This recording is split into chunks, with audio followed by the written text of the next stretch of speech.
Welcome to MarcusG.tv. I'm Chef Marcus Giuliano, and I'm a chef on a mission. Today's mission is about mayonnaise. Now, the latest statistic that I read is over 99% of people consume mayonnaise every year. Now, that's the majority of the population. There's certain people that don't. Raw foodists obviously don't consume mayonnaise. Maybe somebody who's a strict vegan will not consume mayonnaise, but there are vegan mayonnaises out there. I actually have a vegan mayonnaise at my restaurant, so you can actually source now vegan mayonnaise. But here's my problem with mayonnaise. Now, I've been a professional chef for over 25 years, 25 years, and I've seen mayonnaise be used in, not used, but abused in restaurants time and time again, okay? And chefs think that, mayonnaise is like this universal glue or this universal ingredient that will fix a lot of things. I worked at one place where they put tons of mayonnaise in their mashed potatoes because the mashed potatoes wouldn't turn brown. And I've seen other places do that too. I've seen places make grilled cheese by putting mayonnaise on the outside of the bread to sear it instead of some kind of oil or butter. Mayonnaise on the outside and seared. Mayonnaise has been a universal binder in, I've seen it get put in crab cakes. I've seen it get put into Alfredo sauces, into pasta dishes. I've seen it get put into just sauces in general. Of course, remoulade, tartar sauce, any kind of sauce like that. Russian dressing, ranch dressing, Thousand Island dressing, those are all mayonnaise based. There's tons of mayonnaise based stuff out there, especially in restaurants. Like I said, chefs use it as a go-to item. So here's my problem with Hellmann's and Kraft. Okay, those are the two biggest brands out there. Those are the brands. If a restaurant's ordering mayonnaise, 9 out of 10 times, almost 10 out of 10 times, it's going to be those two brands of mayonnaise, okay? Now, I use a different brand. I use something called Follow Your Heart mayonnaise, Veganaise. It's vegan. It's made from expeller pressed oil. It's actually certified GMO-free. They use a GMO-free project, which means they ship in GMO-free project. They actually test batches of their ingredients to make sure there's been no contamination, okay? That's probably the best way to ensure that you're not eating a GMO crop if you're buying products commercially, is by getting that little GMO-free label on there, GMO-free project label on there. So when you look at the ingredients of mayonnaise, here's the basic rundown of ingredients between Hellmann's and Kraft. Okay, they're basically the same. And when you go to a Japanese restaurant to get the sushi and those spicy sushi, the same ingredients are kind of in there, except they use rice vinegar instead of regular vinegar, and they add MSG to their mayonnaise. Their mayonnaise actually comes with it; they don't add it to it. But Japanese restaurants, their mayonnaise has MSG in it. That's pretty much standard across the board. The brands of Japanese, they have their special brand that you buy from a sushi supplier. I've seen these mayos. I go to the food shows. I've seen them. I've touched them. I've held them. I've seen the ingredients. MSG time and time again. So now to Kraft and Hellmann's. Hey, the first two ingredients, there's oil in there. So the water or oil and water.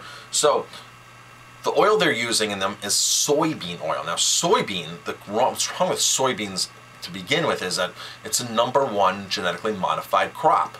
Okay, you are most likely guaranteed to be consuming genetically modified products when you consume anything with mayonnaise. Soybeans are up there with corn as the #1, and canola is the #1 crop of genetically modified foods. So what's wrong with genetically modified foods? That's a whole other video altogether. But just the tidbits of it. If you don't know much about genetically modified foods, they take the toxin and breed it into the genes of the actual plant. So they might blend a gene in to withstand Roundup. So they can spray the whole field with Roundup. And they're called Roundup Ready soybeans, Roundup Ready crops. They can spray the whole field with Roundup and kill everything in sight except the soybeans or the corn or whatever the Roundup Ready crop is. Now, Roundup's it's not a simple enzyme. It's not, it's been linked to reproductive problems in males. There's a long list of side effects, of not so nice side effects. You can go on and research that from Roundup. If they're not doing Roundup Ready technology, DuPont or Monsanto, whoever they are, these Pfizer, these big companies out there, they're actually breeding in different toxins to actually kill any kind of pests that would come on the actual crop. If you think about it, years ago, you always had to look for the corn, the worm in your corn. Now that worm is gone because the corn in the field is toxic. It's always breeding or expelling the toxin that's in the genes, and the worms don't want the corn anymore. They know better. They will die if they eat the corn. So we think the corn looks great, but in reality, the worm doesn't want the corn anymore because it knows it's not natural. So soybean oil is the major issue here. Now there are some mayonnaises that use olive oil, okay? Hellmann's and Kraft both have a line of light, and they have a line of olive oil, okay? Olive oil is a small ingredient compared to the overall mass of the mayonnaise. And the first ingredient that precedes the olive oil is still soybean oil. So they're basically cutting it down by half and saying, okay, this is olive oil mayonnaise, but magically the first ingredient is still soybean oil. So, I mean, I could easily take a gallon of mayonnaise and throw some olive oil into it and say to my customers, this is olive oil mayonnaise. You'd probably feel a little ripped off at that point and say, well, that's not really olive oil mayonnaise. You just added olive oil to mayonnaise.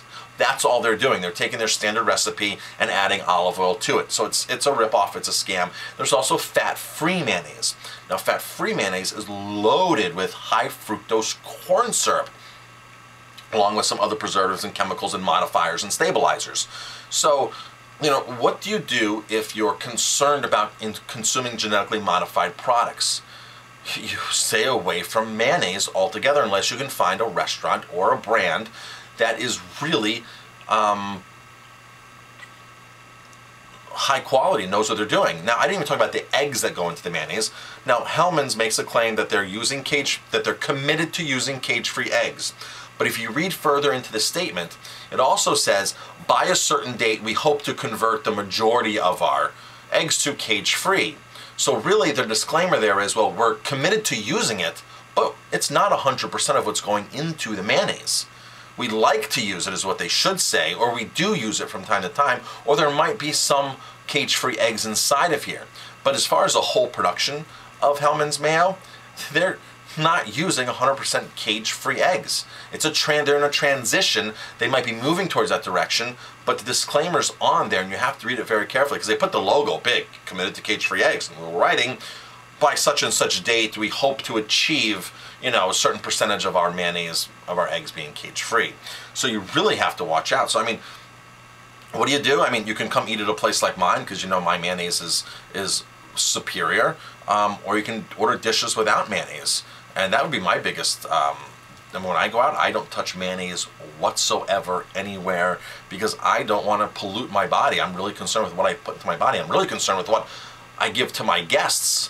And if I don't eat it myself, I don't give it to my guests. And that's just the bottom line. I just won't do it. So ask what you're eating. I'm Chef Marcus Giuliano. Thanks for watching.